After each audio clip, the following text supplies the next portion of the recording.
Well, Daniel was picked up by Leeds when he was about 4-year-old, signed with them when he was 8, and worked with them until he was 16.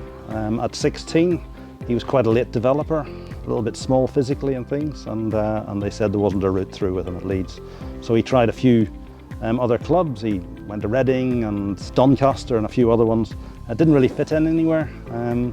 And eventually he said, can I not just play football with mates? And he did a scholarship with UFCA out of school. 1 year into that, he announced he wanted to go to America, which we didn't have any experience of whatsoever. So we were put in touch with SRUSA, met Chris. He talked us through the process. Daniel was lucky enough to get an offer. He had strong academics, so he was GPA 4+. So he got a 2/3 academic and a 1/3 sports scholarship offer to Western Michigan University, where he went off, studied biomedical science. Not long into his university career, got hit by COVID, which was an experience for him. He managed to team up with one of his teammates by a lake. They water skied their way through COVID and get a lot of physical training, which was a big challenge for him. But it brought him back much stronger, and from the second year onwards he played every minute for the team, and was lucky enough to be picked up in the MLS Superdraft, and he went to Vancouver Whitecaps. Didn't really like the route that they were offering him through there with the second team. Went into the Canadian Premier League with Halifax Wanderers, and he's in the middle of his second season now with them after having a good impact on the first season.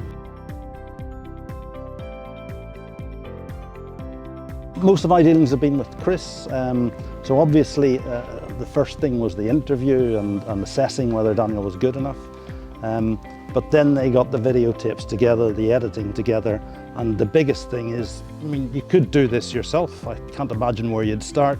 The big thing is getting you in front of coaches and listening to the coaches and understanding what their requirements are, and obviously then introducing you.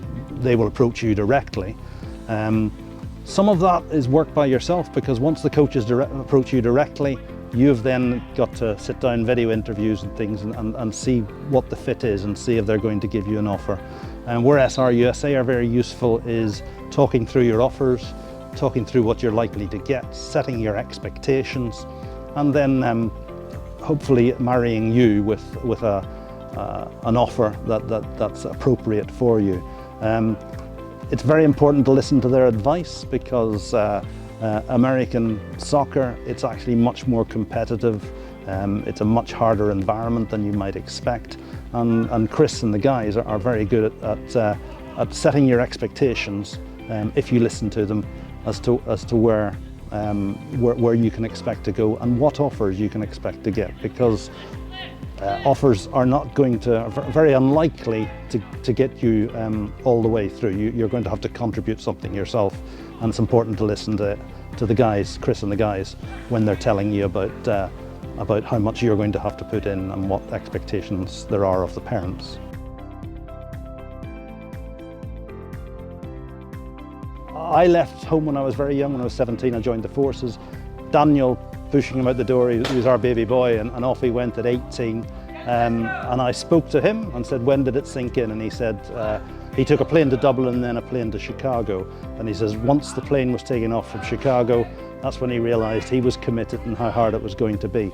But yeah, it has changed him. I think he's always had that focus and drive, but I think the maturity kicked in, especially after that first year, or during that first year, whenever COVID hit.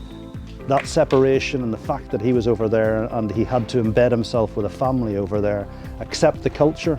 I mean, the guys will not understand that it is a very different culture. It is a foreign country, and even though they speak English, you know, their values and things don't necessarily align with us.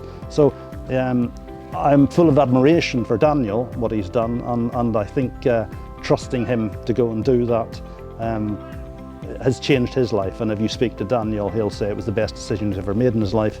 And even though he's professional now, he'll still say the best time he had was when he was at Western Michigan University, and he's been back 2 or 3 times to watch his college play, and he's very supported and invested in that, which is part of the American experience. I think first of all you got to listen to your boy or your girl. That's the very first thing. And being released was devastating for Daniel, and he did go through a little phase of, I'm never going to play football again, but he shook that off, and you've got to admire that he had the strength to carry on. Certainly from a route to professional, I don't really think this is what it's about. Daniel's more of an exception than the norm, but a route to develop, get a degree at a low cost, learn to be independent. I mean, even if he came back to the UK tomorrow, his CV is very impressive. He left home when he was 18. He's been very successful. He's got a degree, a very good degree, and you know, I think it's incredible for their future. But the first thing is to listen to your children and make sure it's what they want to do, because it's a big commitment for them, but also for the parents. It's a huge commitment.